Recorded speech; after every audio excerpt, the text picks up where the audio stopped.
আর শোনো, আমার আর একটা কোম্পানি আছে, তুমি চাইলে ওই কোম্পানিতে চাকরি নিতে পারো। বলেন তো স্যার শুনি। এটা তেমন কোনো কাজ না, কিন্তু তোমাকে প্রত্যেক মাসে 3 লাখ করে স্যালারি দেওয়া হবে। স্যার এত টাকা? শোনো, আমার পার্সোনাল একটা ড্রাইভার দরকার, তুমি চাইলে আমার পার্সোনাল ড্রাইভারি চাকরিটা করতে পারো। আরে স্যার কি বলেন, আমি তো ইঞ্জিনিয়ারিং পড়ালেখা করছি, আমি এখন ড্রাইভারি করব? ইঞ্জিনিয়ারি তো সবাই পারে, আর কোন ইঞ্জিনিয়ারি চাকরিতে তোমাকে 3 লাখ টাকা স্যালারি দিব? স্যার এটা কি বললো, এখন যে কি করি? আচ্ছা কি হয়েছে আরিফ?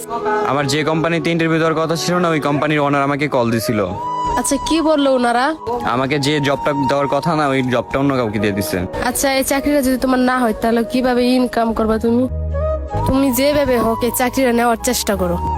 স্যার বলছে আরেকটা পোস্ট আছে, ওই পোস্টে চাকরি নিলে আমি নিতে পারি। কি কি বলে, কি জব? 3 লাখ টাকা আর একটা জব অফার করছে। 3 লাখ টাকা? তো যাও। এটা কোনো অফিসিয়াল জব না। তো